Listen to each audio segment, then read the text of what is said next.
traiga distracción a cada una de las personas que están en este lugar para escuchar lo que tú tienes que decirles. En el nombre de Jesús. Amén y amén. Bueno, en estos próximos minutos quiero que nos podamos enfocar en la vida de David. Diga conmigo David. David es un hombre que a lo largo de su vida recibió varios nombres, podríamos decirle apodos muy particulares. En algún momento fue llamado el dulce cantor de Israel. También fue llamado un hombre conforme al corazón de Dios. Algunas de las características de este hombre, David, y por lo cual fue conocido y fue llamado de esa manera. Un hombre conforme al corazón de Dios, el dulce cantor de Israel. En los últimos 40 años de su vida, llamado el rey David, diferentes formas de llamar a un mismo hombre. Y eso lo vamos a encontrar en la Biblia en varias ocasiones. Vamos a encontrar a otro hombre que se llama Jacob, pero que también a lo largo de su vida recibió otros nombres. Nace como Jacob, a mitad de su vida Dios sale al encuentro, le cambia el nombre y lo conocemos como Israel, un príncipe de Dios, y al final de sus días es llamado Jesurún, el recto. El mismo hombre, pero que a lo largo de su vida recibe diferentes nombres. Y esos diferentes nombres que recibió, vamos a encontrar que también fueron haciendo que diferentes facetas de carácter y de personalidad se manifestaran en él. Jacob, muchos lo conocemos, en esencia su nombre tiene que ver con el engaño, pero luego se le transforma el nombre a Israel y al final de sus días Jesurún, el recto, el hombre que conoció la rectitud y el recto que legislaba para Dios, es lo que significa la palabra Jesurún. Y así con varios hombres vamos a ver que tienen cambio de nombre a lo largo de su vida. Vamos a ver a Abraham, que también Dios le sale al encuentro y le dice en un momento: ya no te vas a llamar más Abraham, te vas a llamar Abraham. Y Dios le cambia el nombre. Y así en varias ocasiones vamos a encontrar personas a las cuales se les cambió el nombre o a lo largo de su vida, por el crecimiento que habían alcanzado y cómo se habían desarrollado, recibieron otro nombre hasta el final de sus días. David no es la excepción de estas personas que mencionamos. Es conocido como el hombre conforme al corazón de Dios, el dulce cantor de Israel, y lo vemos al final de sus días conocido como el rey David. Alguien en algún momento lo llamó a David de una manera muy particular. Le dijo: tú eres la lámpara que alumbra a Israel. Para sus allegados, para las personas que formaban parte de su intimidad, David ejercía una paternidad sobre ellos, de tal manera que lo llamaron el Padre. David, nuestro Padre, y en un momento le dijeron: tú eres la lámpara que alumbra a Israel. Varios apodos son nombres para la misma persona. Ahora yo quiero ir al final de los días de David. Está llegando al final de sus 40 años de reinado. Tiene que transferir el reino a su hijo Salomón. Dios le sale al encuentro a David porque David tenía el deseo de edificar casa para Dios, y Dios le dice que sus manos están manchadas de sangre, que hubo mucha guerra en su vida, y que él no iba a poder edificar la casa para Dios, sino que la iba a edificar su hijo Salomón. Es así que David, al final de sus días, comienza a traer un balance a todo lo que había sido su reinado, porque tiene que transferir el reino. Y eso significaba muchas cosas, no simplemente sacarse la corona. Estas son palabras hoy que nosotros hablamos mucho de reino. Estos últimos 2 años se ha hablado del año de gobierno, el año de reino, hablamos de mucho de esta palabra reino. Y a veces la gente tiene una mala idea de lo que es reino o no tiene completo el concepto de reino. Uno le habla a la gente que es reino y la gente piensa que ponerse una corona. Transferir el reino no era sacarse la corona y ponérsela a otro. Transferir el reino consistía en cosas mucho más serias y mucho más profundas. A veces nosotros gritamos sobre el reino, hablamos sobre el reino, mencionamos el reino, pero no entendemos qué es el reino y cómo fluimos en el reino, cómo legislamos en el reino, cómo nos movemos en el reino, y muchos ignoran al reino al cual pertenecen.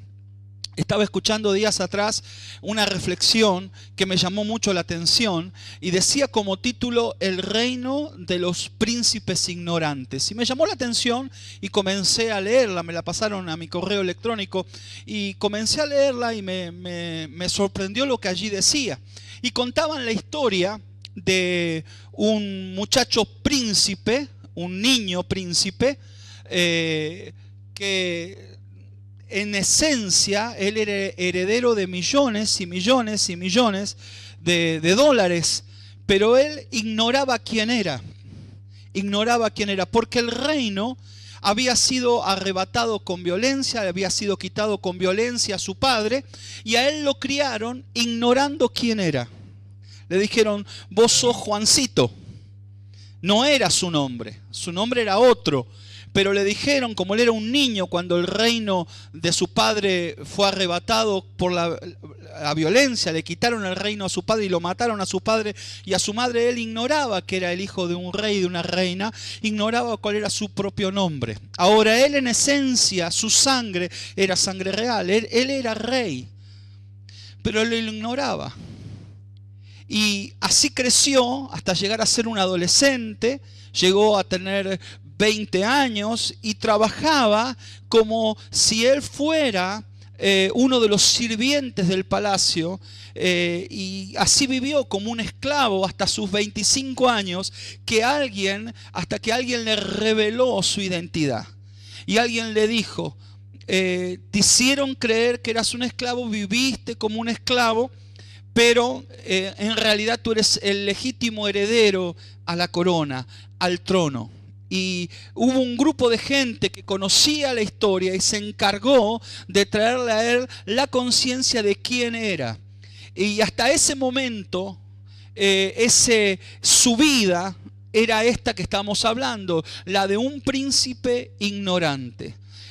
Donde él servía en el reino, trabajaba en el reino, pero él ignoraba que ese reino le pertenecía, que él era parte del reino y que él podía tener lugar en el trono de ese reino. Se armó toda una estrategia hasta que él vuelve a recuperar el trono y vuelve a tener su posición a la posición que le pertenecía, que hasta ese momento la ignoraba. Muchas veces nosotros como iglesia estamos en un reino, nos movemos bajo la palabra reino, hemos hecho tantas actividades que tienen como nombre el reino, pero muchas veces nos encontramos que en este reino hay un montón de príncipes que ignoran quién realmente son. Hay gente que en el reino sirve, hay gente que en el reino se mueve, hay gente que en el reino trabaja, pero ignora realmente su estirpe, su linaje, a qué linaje y estirpe pertenece. Yo cuando leía esto me examinaba a mí mismo, que tantas veces me toca predicar y hablar sobre el reino y ver que esta es una realidad de la iglesia, que muchas veces tenemos un montón de príncipes que ignoran a qué reino pertenecen y qué lugar les pertenece en ese reino. Es algunos de los conceptos o ideas que estamos soltando que tienen que ver con reino, porque en este momento David, llegando al final de su reinado, 40 años reinando, está haciendo un balance, tiene que transferir el reino. Póngase usted en esa idea o hacer volar un poquito la imaginación. Si esto le tocara a usted, yo pensé si esto me tocara a mí, un momento estoy llegando al final de mis días, durante 40 años he gobernado, durante 40 años he legislado, durante 40 años fui la lámpara que iluminó una nación, durante 40 años fui quien en cierta forma también espiritualmente dirigía la nación. Hoy tengo que transferir el reino. Hoy tengo que transferir el reino. Nosotros muchas veces no pensamos en los momentos de transferir, no pensamos en los momentos del traspaso. Siempre tenemos una mentalidad que esto que tengo y hago lo voy a tener para siempre. Y siempre va a estar bajo mi gobierno, bajo mi autoridad y bajo mi administración. Nunca pensamos que en algún momento todo esto que tenemos, en algún momento va a haber que traspasarlo o va a haber que transferirlo. Si el Señor no viene antes, en algún momento lo que hago en el reino, mi actividad en el reino, todo lo que construya en el reino, tarde o temprano tendré que traspasarlo y transferirlo. Yo crecí en lugares donde el pastor, por ejemplo, mi primer pastor, que ya partió la presencia del Señor, él dijo algo que se cumplió en el fin de sus días. Él se agarraba al púlpito y decía: a mí de esta iglesia me sacan con los pies para adelante. Él nunca pensó que iba a haber un momento donde él tenía que transferir, delegar o traspasar todo aquello que estaba bajo su gobierno, su autoridad y su administración. Él dijo: de acá me sacan con los pies para adelante. Y nunca transfirió nada a nadie. Y realmente lo sacaron con los pies para adelante. Y nunca transfirió. Y sabe que fue un caos. Recuerdo esos días porque fue un caos, porque nadie sabía cómo actuar sin el gobierno que él ejercía. Nadie sabía. Es más, yo recuerdo el velorio de ese pastor y fue algo, hoy lo recuerdo como un hecho muy gracioso, porque nadie sabía ni quién iba a dirigir el funeral, ni nadie sabía quién iba a hacer la ceremonia, porque él no le había transferido autoridad a nadie. Entonces uno lo miraba al otro y decía: no, yo no puedo. No, yo tampoco. Nada había sido transferido, nada había sido ordenado, y fue un caos porque nunca se pensó en que eso que se había edificado tenía que ser transferido o traspasado a otra generación. David está llegando en esta historia que estoy hablándoles, en esta reflexión, al final de sus 40 años de reinado. Ya era un hombre que había pasado por muchas batallas, muchas guerras. Había logrado algunas cosas tremendas y maravillosas. Dice que todos los enemigos de Israel habían sido vencidos. Está a punto de transferir el reino, haciendo un balance. Todos los enemigos de Israel habían sido vencidos y todas las naciones tributaban honra al rey de Israel. Está transfiriendo una gran fortuna a su hijo para que su hijo tuviera los recursos para edificar la casa de Dios. Pero en este momento final de su vida, en este balance final, él recuerda que era deudor. Recuerda que tenía unas deudas que no había pagado. Y recuerda que esa deuda las tiene con 30 hombres. Él, en ese balance, faltando semanas, meses para transferir el reino y para que él dejara de existir, recuerda que tiene una deuda con 30 hombres que la Biblia llama los valientes de David. Hombres que durante más de 40 años se jugaron a su lado. Hay en esos hombres algunos hombres muy especiales, porque dentro de los valientes estaban los más íntimos. Y para que uno pueda ver un poquito dentro de esta historia, estos hombres guardaban el sueño de David. Cuando David iba a dormir, algunos de ellos velaban el sueño del rey. En algún momento David dijo: tengo nostalgia, extraño mi casa. ¿Quién me diera a beber el agua de mi ciudad, de Belén, un agua que tenía un sabor tan particular. Y dice que estos íntimos se jugaron la vida y fueron a buscarle al rey el agua, o a David el agua que él quería beber, que él quería tomar. Y así podríamos contar un sinfín de historias de estos 30 hombres que fueron fieles a David. Algunos de ellos al final de esta historia ya habían muerto. Otros habían perdido alguna parte de su cuerpo en la guerra, en la batalla. Muchos habían parado con su cuerpo algún espadazo, algún flechazo, algún ataque que venía contra David, y ellos se jugaron la vida y recibieron heridas para guardar la vida del rey. Y David dice: tengo que agradecerles, tengo deuda con estos hombres. Mis días, mi reino está terminando, tengo que transferir el reino. Y yo no quiero que estos hombres sean olvidados, quiero que estos hombres sean premiados, tengan su heredad, tengan su herencia. Quiero que tengan parte y herencia en este reino que voy a transferir.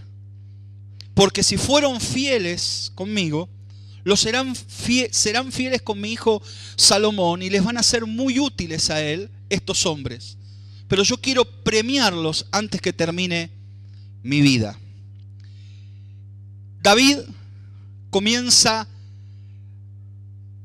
a soltar una proclama en Israel. Muchos de estos valientes en los últimos años ya no estaban trabajando en la guerra, porque David se había retirado de las guerras, había paz en Israel, así que muchos de estos valientes ya hasta habían sido olvidados, pero David los tenía bien registrados y bien presentes en su vida a cada uno de estos hombres. Los manda a llamar, suelta un edicto para que sean citados en Jerusalén, porque iban a ser premiados, iban a ser recompensados. Y si alguno de ellos había muerto, tenía que presentarse sus esposas, sus hijos, sus descendientes, porque iban a recibir herencia, iban a recibir un reconocimiento del rey. Tantos años de fidelidad, algunos más de 40 años de fidelidad. Algunos habían jugado la vida. Es así que llegamos a esta parte que les dije de Primera de Crónicas 27, donde David ya había determinado, dictaminado qué posición tendría cada uno de esos sus valientes, hombres fieles, hombres que se habían jugado la vida a su lado. Y aquí Primera de Crónicas 27 comienza a mencionar qué parte le tocaba a cada uno. Pero yo quiero que usted piense, si hoy usted recibiera la notificación y le dijeran: en una semana tenés que presentarte porque se te va a premiar por tus 40 años de fidelidad. Yo pensé en esto. Yo tengo 25 años sirviendo en el ministerio. Y de repente que alguien me diga: en una semana te van a recompensar tus 25 años de servicio en el ministerio. La recompensa es una sorpresa, tenés que llegar, pero el rey te quiere recompensar tu fidelidad. Prepárate, en una semana tenés que estar en la corte, tenés que presentarte en el palacio, allí estarán los escribas que te dirán qué determinó el rey como premio a tus 40 años de fidelidad. Yo pensé, me sumergí en esa historia, me sumerjo en esa realidad y comencé a pensar qué recompensa me hubiese gustado recibir. ¿A usted no le gusta recibir recompensas? ¿Sí o no? Mis hijos cuando hacen algo me dicen: papi, mirá que me porté bien. Tengo un hijo de 14 años y dice: mirá que me porté bien. Le digo: sí, hace 6 horas. Pero quiere recompensa. El hijo que busca una recompensa quiere ser reconocido. Yo veo, mi esposa hace algo en la casa y yo estuve unos meses de viaje y mi esposa aprovechó que yo no estaba y tiró media casa abajo. Hizo todo el baño nuevo, pero no me había dicho nada. Era una sorpresa, había hecho todo el baño nuevo, refaccionó todo. Y yo bajé en Ezeiza del avión y lo primero que quiero hacer después de 12 horas de vuelo es ir al baño. Mi esposa dice, no. ¿Cómo que no? No, que el remis está esperando. Y me trajo a la fuerza, me subió al auto. Y paró el remis a cargar combustible y yo me quería bajar a la estación de servicio. No, vamos rápido a casa. Yo estaba, hermano, con mi vejiga hinchada, ya no aguantaba más. Pero ella me quería dar la sorpresa. Entonces cuando yo llegué a cuál fue el primer lugar que fui. Y abrí la puerta era la misma, la dejó igual. Entonces cuando yo abro y prendo la luz me encuentro con todo el baño nuevo y ella me miró la cara. Quería ver mi expresión, mi alegría y después de eso ella quería también que reconociera su esfuerzo y uno comienza a notar eso y uno comienza a decir qué bueno, qué lindo, te esforzaste y cómo lo hiciste y cómo lo lograste y de dónde sacaste los recursos. No, yo tenía ahorrado pero el reconocimiento, uno quiere ser reconocido en la tarea que realiza. La Biblia dice que el obrero es digno ¿de qué? De su salario. El obrero quiere recibir ese salario y a veces el salario es el reconocimiento, es el apreciar a la persona que realiza el esfuerzo, sea cual fuere. Yo espero el Día del Padre y espero el día de mi cumpleaños. Yo espero esos días.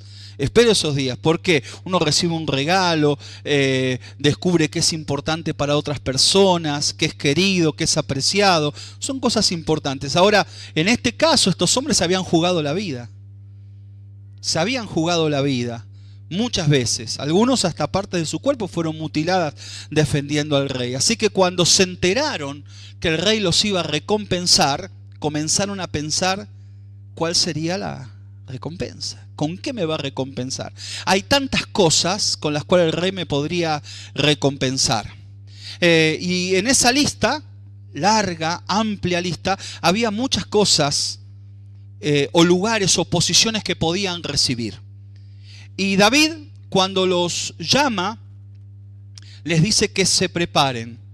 Porque al recibir la recompensa o al recibir la posición que tendrían en el reino que él iba a transferir, inmediatamente tenían que mudarse a la ciudad capital, a Jerusalén, para comenzar a ejecutar o a legislar en el lugar que se los pusiera y tenían que vivir en Jerusalén. Tenían que venir de las afueras, tenían que venir de las provincias de Israel, algunos vivían lejos, tenían una semana para llegar porque en el momento que se les asignara el nuevo lugar tenían que mudarse a la ciudad capital a vivir. Yo estuve en algún momento a punto de irme de Argentina a vivir a otro país y uno piensa en todo lo que significa cambiarse a otra ciudad. El trabajo y te dicen tenés que dejar todo porque vas a legislar en una posición que te va a dar el rey, gobernar en una posición que te va a dar el rey en la ciudad de Jerusalén, dentro del palacio o cerca del palacio en la posición especial que se te va a otorgar. Así que yo me imagino que eso requería de una conversación de matrimonio. Mira, el rey me manda a llamar, hay un edicto, nos tenemos que hacer presentes en Jerusalén, van a reconocer mis 40 años de fidelidad como uno de los guerreros que guardó la vida del rey, me van a dar una posición en el reino, así que tenemos que acudir a la audiencia en el palacio, pero inmediatamente después nos tenemos que ir a vivir al lugar donde el rey nos determine dentro del palacio. Y había muchas posiciones allí para repartir. Y me imagino en qué ellos habían pensado. Y allí, Primera de Crónicas 27 dice cómo David empieza a repartir la heredad a sus valientes y la posición que los deja en el reino antes de transferir el reino a su hijo Salomón. Y dice que llamó a esos valientes y alguno de esos valientes los puso a gobernar o a ser capitanes del ejército sobre 24.000. Imagínense usted esa posición. De hoy en adelante, un valiente que aparentemente había sido olvidado, que era parte de la historia de la nación, un héroe de guerra, que había sido dejado de lado, ahora lo convocan y le van a entregar un ejército de 24.000 hombres para que él gobierne sobre ellos. Tenía que mudarse a Jerusalén y cerca del palacio estaba el barrio o lugar donde vivían los generales que David les estaba transfiriendo ahora este mando. Así que a uno los pone a gobernar sobre 24.000. ¿Te gustaría eso? ¿A quién le gustaría gobernar sobre 24.000? La costumbre de Israel decía que estos capitanes del ejército, a estos capitanes también se les rendía tributo y respeto. Un capitán de un ejército de 24.000 personas contaba con muchos privilegios y su vida cambiaba de ser un valiente olvidado en una provincia alejada a vivir en plena ciudad, capital, cerca del palacio del rey y contando con el reconocimiento de 24.000, 25.000 soldados que, piense usted, contando mujeres y niños, eso es una ciudad prácticamente sobre la que él gobernaba. Pero David reparte estos ejércitos de 24.000 a varios de sus valientes. A varios de sus valientes. Vas a reinar sobre 24.000, vas a reinar sobre 24.000, o vas a ser capitán sobre 24.000 y vas a ser capitán sobre 24.000, y reparte todo su ejército, lo va repartiendo entre estos valientes. Pero había otras posiciones. Y a otro de sus valientes, allí en Primera de Crónicas 27 que les hice leer, está toda la historia, a otro lo pone a cuidar los tesoros del palacio. Ese ya no tenía que vivir fuera del palacio, sino que él con toda su familia tenía que mudarse dentro del palacio a cuidar los tesoros del rey. Y cada uno fue recibiendo diferentes lugares de privilegio. Y vamos a ir leyendo la lista y vamos a ir llegando al final de la lista porque se van acabando los puestos. Este sobre 24.000, este sobre 24.000, este sobre 24.000, este va a ser general sobre los generales, este va a ser el hombre que cuida los tesoros del rey, este va a ser quien va a administrar los impuestos que trae la nación, todos lugares de privilegio, hasta que al final de la lista, a mí me llama la atención esto, se menciona a un hombre al cual se le transfiere un lugar prácticamente insignificante.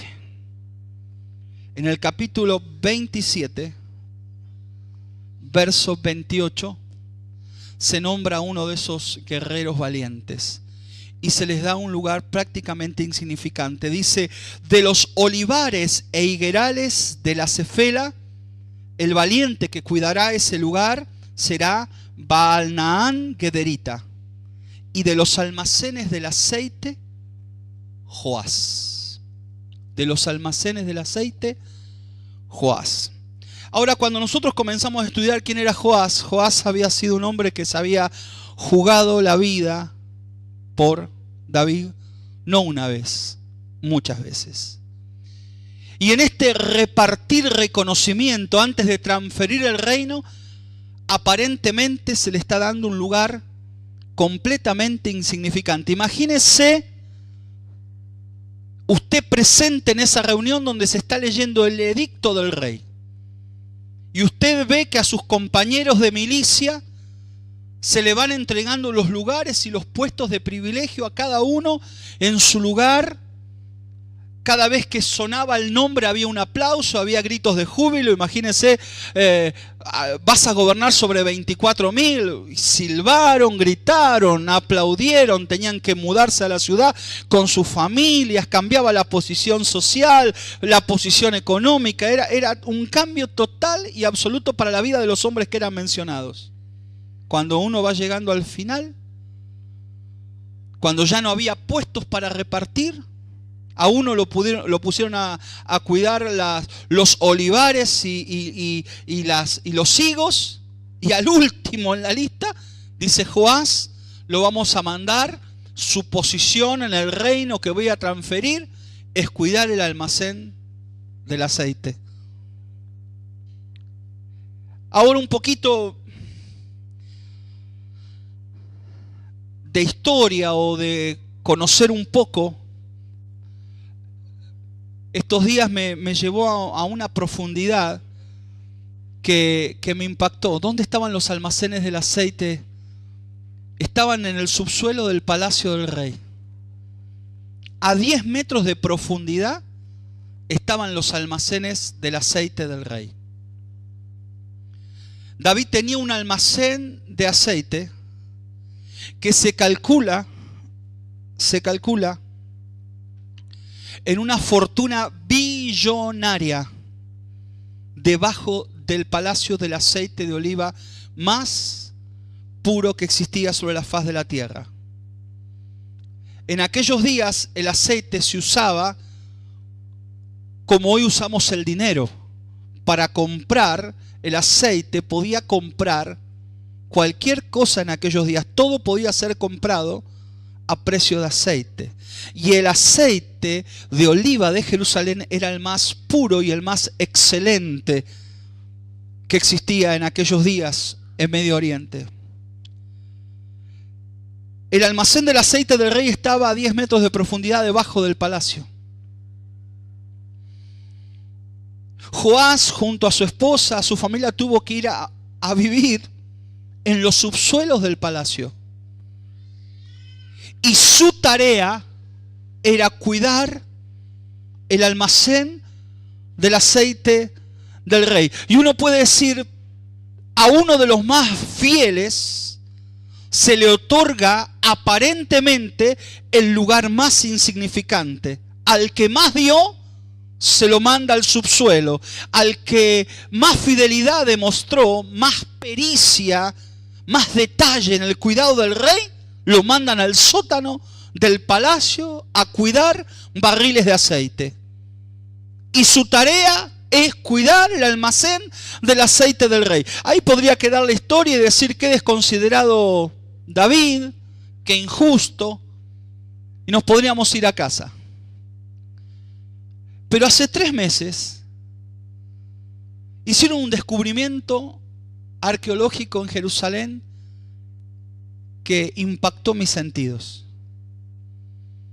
Donde se sospechaba que estaba el palacio, que fue el palacio de Salomón, el lugar donde había sido el palacio del rey David, comenzaron a hacer excavaciones en la parte vieja de Jerusalén y comenzaron a descubrir unos pasadizos secretos a 10 metros de profundidad. Y comenzaron los arqueólogos a seguir estos pasadizos.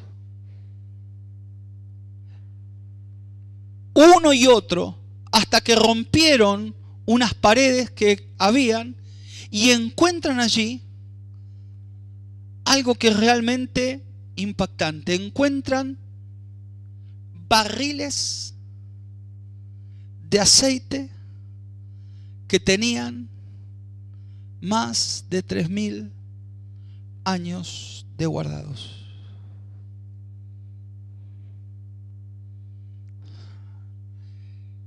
Ahora usted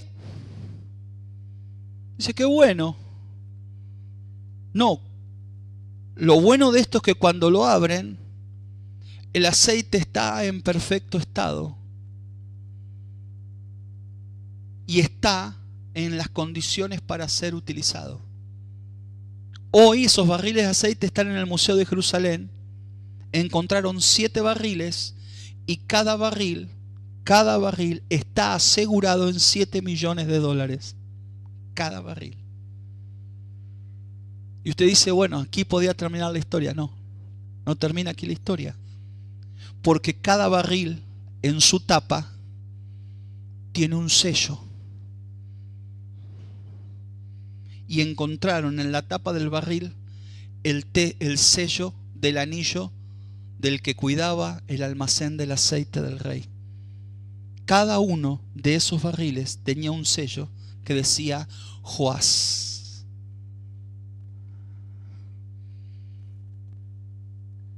Algo que puedo hacer hoy y que puede impactar generaciones. Algo que Dios me mande a hacer hoy, que a los ojos de los demás puede ser insignificante. Algo que a mis ojos pareciera una falta de reconocimiento por mi fidelidad, se transformará en algo sumamente trascendente. Cuando David pone a Joás en ese lugar, no es que se estaba olvidando de él, sino que una fidelidad extraordinaria nos dará una posición extraordinaria. Para David, una de las cosas más importantes que existía en el reino era el aceite. Y él pensó, este es muy valiente y puede gobernar sobre 24.000. Este puede cuidar los tesoros del palacio. Pero el aceite, ¿quién otro sino Joás? Ahora, para terminar esta reflexión, nada funcionaba en Israel sin aceite. Sin aceite no podían ser ungidos los reyes. Sin aceite no podían ser ungidos los sacerdotes. Sin aceite no había luz en el templo, en la casa de Dios. Sin aceite no se podía ungir el lugar santísimo ni el lugar santo. Sin aceite no se podían consagrar los instrumentos sagrados. Sin aceite no podían ser ungidos las orejas ni los pies de los sacerdotes. Sin aceite no había luz en la ciudad. Sin aceite no había luz en el palacio. Hoy uno comienza a descubrir y a entender que parecía que fuera la posición más insignificante, pero al final de la historia se vuelve la posición más importante. Porque estaban los que gobernaban sobre 24.000 y estaban los que tenían posiciones de privilegio en la ciudad, pero ninguno de ellos podía ejercer ninguna de sus tareas si no había aceite. Sin aceite ni siquiera las antorchas de los soldados podían ser encendidas. El aceite lo era todo. Hoy nosotros cuando hablamos de reino en primera planta.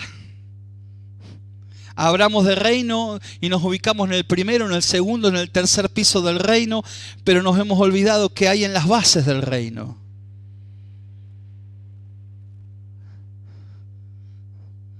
Hoy hablamos de un reino que ha olvidado cuidar el almacén del aceite del rey.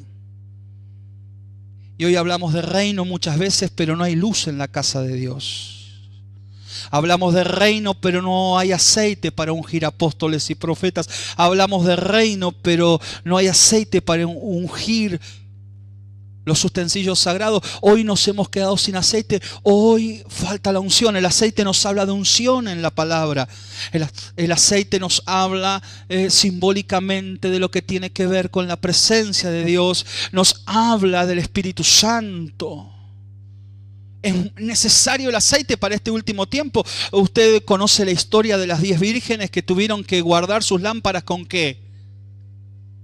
¿Con qué? Con aceite. ¿Y por qué necesitaban aceite? Había un grito, dice allí el libro de Mateo, he aquí el esposo, salid a recibirle. Y había que se escuchaba el shofar en medio de la noche, porque la costumbre judía era que cuando el novio terminaba de construir el lugar donde él iba a vivir con la novia, empezaba la boda, él venía a buscar a la novia para la boda y la novia tenía que estar preparada y el noviazgo duraba como máximo 2 años. Así que ella ya estaba intuyendo que el tiempo del novio se acercaba, porque la cultura era que más de 2 años no podía durar el noviazgo. No es como ahora 7, 8 años, o ahora ya casi no existe el noviazgo.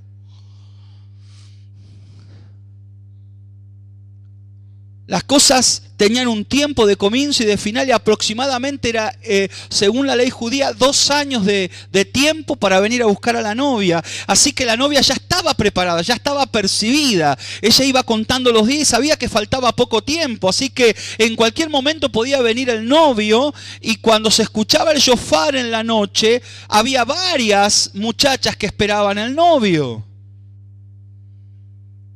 Ahora, ¿qué novio será? Cuando el shofar suene y la trompeta suene y haya, aquí el esposo salida a recibirle, ¿el de cuál de nosotras? Entonces tenían que tener una lámpara con aceite para salir e iluminarle la cara al novio. Si eso ocurriera y nos ubicamos proféticamente como la iglesia que está esperando al novio, y tantas veces yo escuché sobre esta palabra y este mensaje, que el novio viene a buscar a la iglesia va a tener que tener aceite. Ahora, ¿qué pasa? Los almacenes del aceite del rey fueron olvidados. Hoy tenemos líderes en nuestras iglesias, tenemos líderes. El otro día estábamos en un congreso que estuvo también el pastor Dorado y hablaba con ese pastor, amigo nuestro, y me hablaba fue un congreso sobre multiplicación y estábamos hablando de los diferentes líderes y hay líderes de consolidación y tenemos líderes de evangelismo y tenemos líderes en posiciones estratégicas y nosotros buscamos los mejores líderes para las mejores posiciones que nos rindan el mejor resultado en el área de gobierno que le delegamos para que ellos administren. Pero a veces nos hemos olvidado de poner a alguien que cuide el almacén del aceite del rey. Y tenemos mucho crecimiento para arriba y para los lados, pero nos hemos olvidado el almacén del aceite del rey. Hoy cuando hablamos de orar, de adorar, de pasar tiempo en la presencia de Dios, cuando le hablamos o queremos apartar un líder para la intercesión, nosotros mismos los que ministramos la palabra, estamos a veces tan acelerados en nuestras tareas que hemos olvidado cuidar el almacén del aceite del rey. Es una palabra, cuando yo vi esta información que me mandaron y que todavía los barriles de aceite contienen un aceite puro que puede ser utilizado. David llegó al final de sus días. Y pasaron 2 años después de la muerte de David. Salomón está edificando el templo. Y llegó un momento donde los recursos que David le había dejado en oro, plata y piedras preciosas comenzaron a agotarse. Y Salomón necesitaba comprar la madera más cara, la madera de acacia, para construir lo que faltaba en la casa, en el templo. Y aparentemente se quedó sin recursos. Llamó a todos los generales del ejército y comenzó a mencionarles que ya no había recursos para comprar la madera de acacia y había que ir a buscar a naciones vecinas y no tenían cómo ya adquirir la madera. Y algunas naciones ya estaban mandando la madera, pero ellos no tenían recursos para pagarla. Y Salomón mencionó que esos recursos de oro y plata se habían agotado. Estaba pensando en pedir que la nación tributara recursos para terminar la obra del templo. Y en ese momento, cuando todos pensaron que se habían acabado los recursos, apareció alguien que durante 2 años prácticamente estaba escondido de la vista de los demás. Un hombre que había estado trabajando en el subsuelo del palacio y era el hombre que cuidaba el almacén del aceite del rey.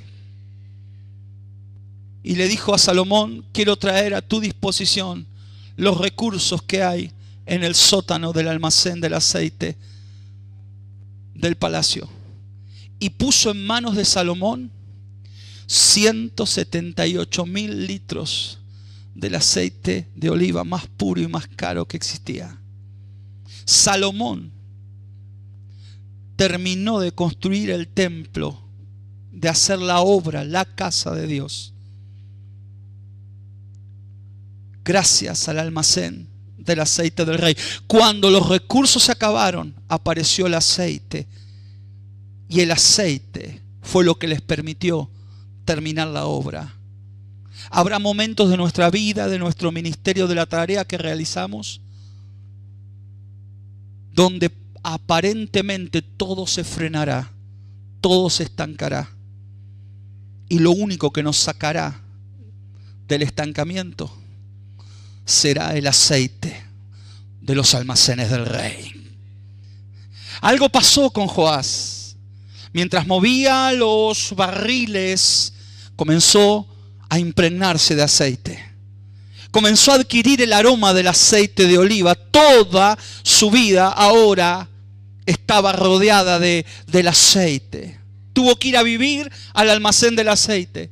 Su familia tenía que mudarse con él. Su esposa se fue a vivir allí con él. Joás se fue a vivir. Pasaron los años y esa tarea Joás se la transfiere a sus hijos, y a sus hijos, y a los hijos de sus hijos. Tal es así que encuentran ahora barriles que tienen el sello de la familia de Joás, porque esta familia luego se consagró a cuidar el aceite del almacén del rey. Hoy hay algo con nosotros. Dios nos está llamando, el Señor nos está hablando. Hay cosas que construimos hacia arriba y hacia los lados. Crecemos, el reino avanza, gobernamos y legislamos en el reino. Y cuántas cosas podía verse que David había hecho en la superficie a nivel de la primera planta, pero había algo en el subsuelo que sostenía lo que estaba en la planta alta. Sin ese aceite nada podía funcionar arriba, nada se movía en el reino sin ese aceite. Sin ese aceite la noche hubiese sido una trampa mortal para cualquiera de los que vivían en el palacio, para los que vivían en los alrededores. El aceite les traía luz, les traía protección, les daba alimento, les daba los recursos para seguir adelante. Todo estaba allí en el sótano, en el almacén del aceite del rey. Cuando comienzas a cuidar el aceite, te comienzas a impregnar del aceite. Con los ojos cerrados la gente podía decir: ahí viene Joás, porque huele a aceite. A quien Joás tocaba, ¿le ocurrió alguna vez tratar de saludar a un mecánico? Le saluda así, ¿no? Porque tiene su mano sucia. Imagínese, Joás venía impregnado de aceite, te daba la mano. ¿Y cuál era el aroma? Aceite. ¿Qué llevaba? Aceite. Si te abrazaba, ¿qué te impartía? Si te tocaba, ¿qué te transfería? Donde él estaba, había aceite. Yo quiero llegar al final de este taller, esta reflexión. No descuides el almacén del aceite del rey. No lo descuides. No descuides desarrollar intimidad con Dios. No descuides la presencia de Dios. No sea cosa que en la vorágine de la extensión del reino nos olvidemos qué es lo que ilumina el reino. No sea cosa que en la vorágine de tantas cosas que hacemos nos olvidamos lo que ilumina la casa de Dios. Que en esta vorágine nos olvidemos que cuando apartamos a alguien es porque le parece bien al Espíritu Santo. Y porque le parece bien al Espíritu Santo, nos parece bien a nosotros. Que todavía hay aceite para derramar sobre las cabezas de hombres que van a gobernar. que todavía el lugar de la adoración debe ser conocido como un lugar donde se respeta la santidad de Dios y que aquí hay que marcar un límite con aceite. Que todavía los utensilios sagrados, los hombres, tienen que ser apartados con aceite.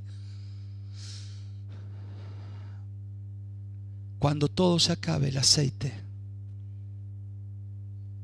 será el recurso al cual le podremos echar mano para terminar de hacer lo que Dios nos mandó a hacer.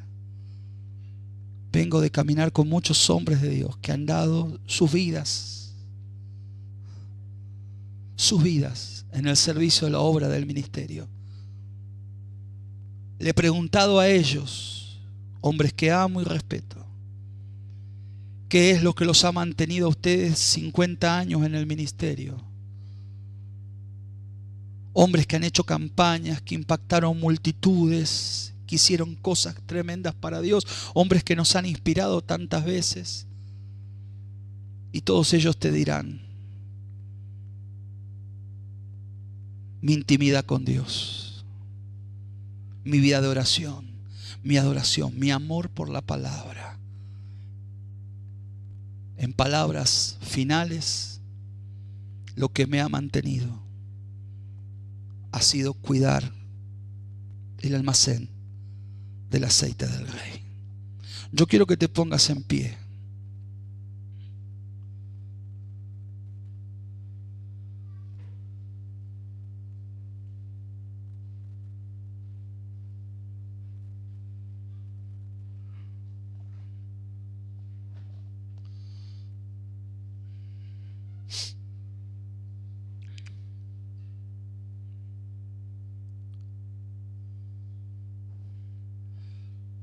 Es difícil a veces ministrar en un taller, captar la atención de la gente para sembrarle principios de la palabra de Dios. Estos congresos tienen como propósito no solamente darte información. De nada serviría todo esto si no se logra que estas palabras también te terminen dando forma. A veces hay palabras que las escuchamos y nos traen información que nos impacta, pero qué bueno cuando la palabra no solamente es informativa, sino que es formativa. Yo cuando hablo con mis hijos no busco informarlos, sino formarlos. Mi hijo mayor está en Estados Unidos y hablaba con unos familiares míos que viven con él y me llamó la atención estos días hablando de esto. Me dice: hablar con tu hijo es un poco hablar con vos. Se nota quién lo formó. Se nota quién es el papá, se nota quién es la mamá, se nota quién lo educó.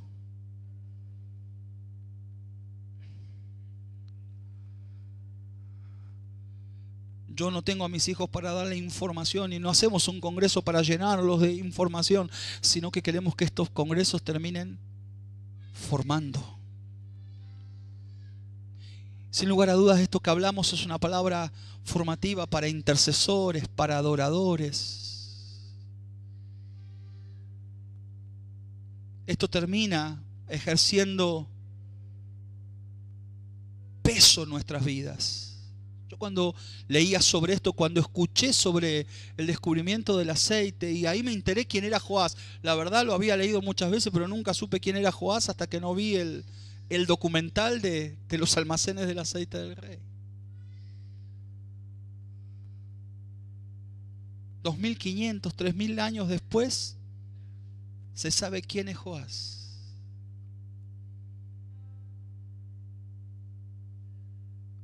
Pregunto, ¿de acá a cuánto tiempo se sabrá quién eres?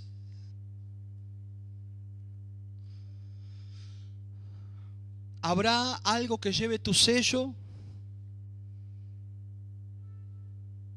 a lo cual hoy se le pueda echar mano o mañana se le puede echar mano.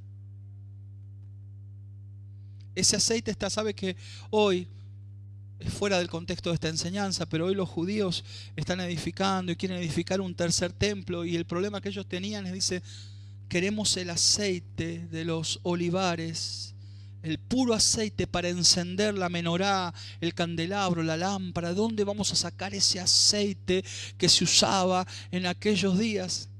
Apareció el aceite. Alguien lo dejó para esta ocasión, para este propósito. Alguien lo guardó, alguien lo vigiló. Alguien dejó su sello.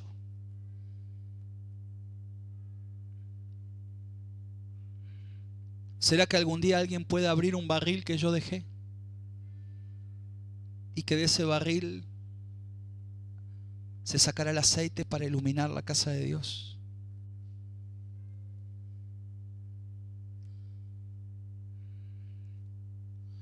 ¿Será que esa posición, yo pensaba en esto, porque yo me puse en la lista, digo, no, me gusta gobernar sobre los 24.000 o vivir en el palacio, en el tesoro. Si a mí me mandaran al almacén del aceite a 10 metros de profundidad, yo me sentiría en primera instancia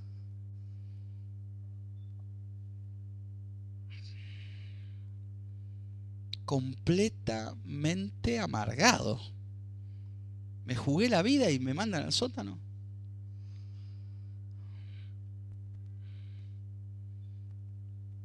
En estos días el Señor nos ha hablado sobre guardar la intimidad con Él. Que todavía nos toca traer luz a la casa de Dios, nos toca traer luz a la ciudad, todavía nos toca ungir y se nos va a pedir aceite. El aceite que cuidemos será el aceite que podamos utilizar. Cierra tus ojos en este momento final.